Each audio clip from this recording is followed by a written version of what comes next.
So, obviously, yesterday was Valentine's Day, and we had our big Valentine's Day special on the channel with contributions from our Shaw stations across the country. I was kind of curious if any of you have sort of best or worst dating stories. We can just do away with the fact that everybody seems to hate Valentine's Day, but yet if you don't get a Valentine's gift from your partner, or if you don't have a Valentine, it's a terribly sad day. So let's do away with that. We should mention, now that Jay's back, Tyler's obviously not at the table, and he brought us Valentine's. Tyler Glennon brought us Valentine's. So that was pretty awesome. We'll give him a shout out here. Love that. Love that, TG. Yeah.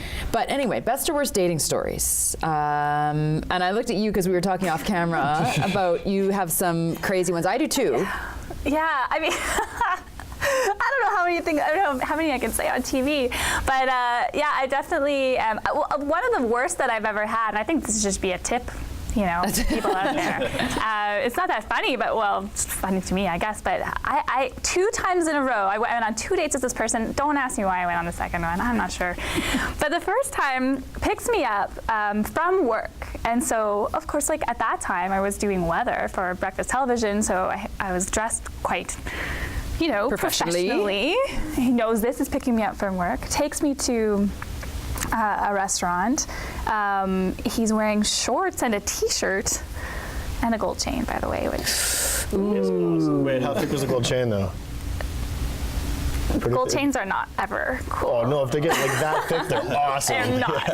With a big padlock? Anyway, so and he wasn't hungry, and there was all these excuses why he didn't have time to change, but he wasn't hungry, and I don't know. So I ate kind of by myself, and this was the first date.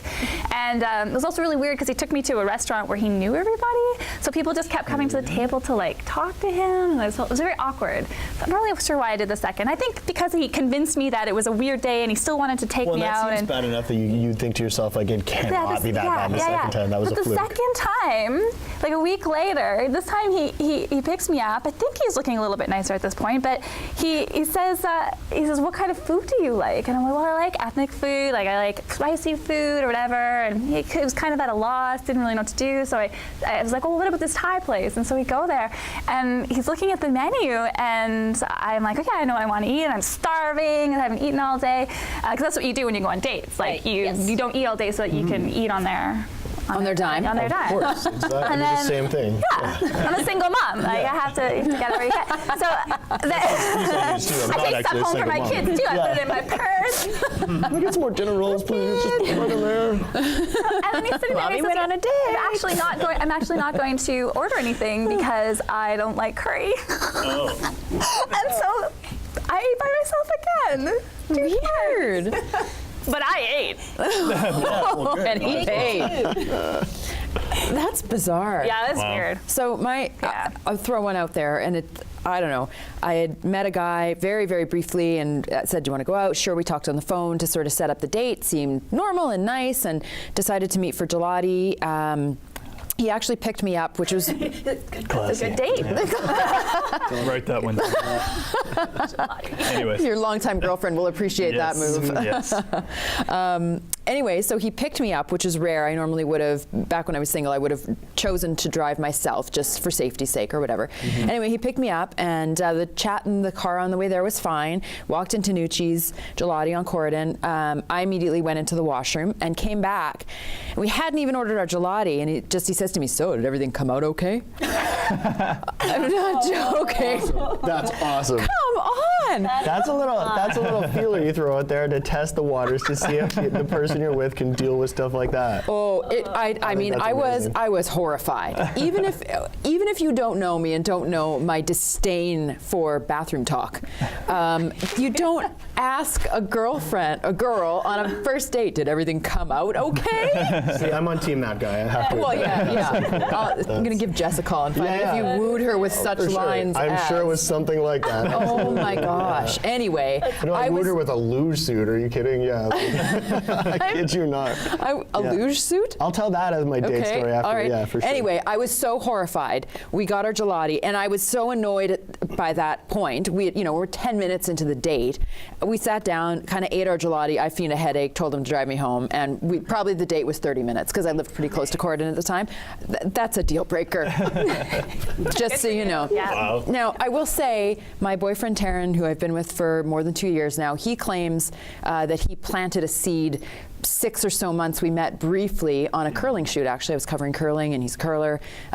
Claims he planted a seed by being snarky and sarcastic to the guy that he was standing with when we met. And then I friended him on Facebook, and things went from there. He claims he planted a seed. I insist there was no forethought there. I just Heard want to this throw that out. story, and I'm siding with Taryn. Of course you are, because you would. Well, Anyway. in another sense, he planted a seed by not asking you if everything came out okay. Well, yeah. Anyway, that's my story. Jay, what's yours? So my first real date with my girlfriend Jessica was she came to see my band play, and that was all fun. And we had a little fake ninja fight in the hallway, which I knew she's cool, but I don't know how cool she is. So I wanted to test the waters, and we went to an after party, and I decided to I have this luge suit that I got at Valley Village, which is exactly what it sounds like. The things that the guys wear when they're luging, like a full body tight suit, right? Mm-hmm. And so I wore this to the party. What luger would donate that to the Value Village? Huge luger. Strange. A huge luger would do that, yeah.